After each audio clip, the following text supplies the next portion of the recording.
আমাদের ভিডিওটি আপনাদের কাছে কেমন লাগছে তা অবশ্যই আমাদেরকে কমেন্ট করে জানাবেন। আর ভিডিওটি ভালো লাগলে এমবি ডায়েরি চ্যানেলটি সাবস্ক্রাইব করবেন আর লাইক দিতে ভুলবেন না কিন্তু। ধন্যবাদ সবাইকে। ডিপ্রেশন এমন এক রুমমেট যাকে আপনি লাথি দিয়ে বাসা থেকে বের করে দিতে পারবেন না। যারা ডিপ্রেশনে ভোগে তাদের বুকের মধ্যে এক ধরনের শূন্যতা অনুভব করে, নিরন্তর শূন্যতা। এই শূন্যতার অনুভূতি সবচেয়ে ভয়ঙ্কর। এই শূন্যতাই মানুষকে প্ররোচিত করে আত্মহত্যা করতে।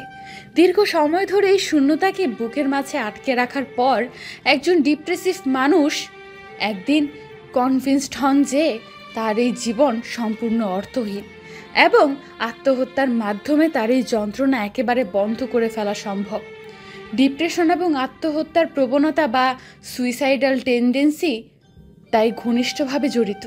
ডিপ্রেশন এবং আত্মহত্যা সংক্রান্ত সকল আলোচনায় সবচেয়ে বেশি স্টেরিওটাইপড মন্তব্য হচ্ছে, অমুক মানুষের জীবনে কত কষ্ট তবু সে সংগ্রাম করে যাচ্ছে, সে তুলনায় এই লোকের জীবন কত আরামের তবু সে কেন এমন সিদ্ধান্ত নিল, কিংবা আত্মহত্যা এক ধরনের কাপুরুষতা।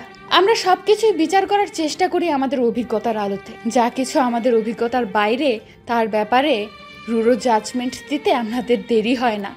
কতখানি অসহায় হলে একজন মানুষ এত কঠিন সিদ্ধান্ত নিতে পারে? যে আজ আত্মহত্যা করলো তার কাছে জীবন কতটা অর্থহীন ছিল। সবটুকু আবরণ সরালে নিজেকে ছাড়া তো আমাদের আর কিছুই নেই। সেই নিজেকেই মুছে দেওয়ার সিদ্ধান্ত নেওয়ার সময় একটা মানুষের কতটা শূন্যতা, কতটা অসহায় লাগে। না, আমরা কেউ এসব ভাবি না। সত্যিকারের বন্ধু হিসাবে যদি পাশে দাঁড়াতে চান তবে এমপ্যাথি নিয়ে একজন ডিপ্রেসড কিংবা সুইসাইডাল মানুষের কথাগুলো শুনুন। এমনকি বলার দরকার নেই যে আপনি তার কষ্ট অনুভব করতে পারেন, যেটা সম্ভবত আসলেই পারেন না।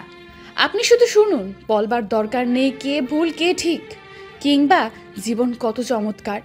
ডিপ্রেসড মানুষের রিকভারি অনেক সহজ হয়ে যায় যখন তার পরিবার, বন্ধু, আপনজনরা তার ডিপ্রেশন নিয়ে তাকে জাজ না করে বরং পাশে থাকে, তার অনুভূতিগুলো বুঝতে চেষ্টা করে।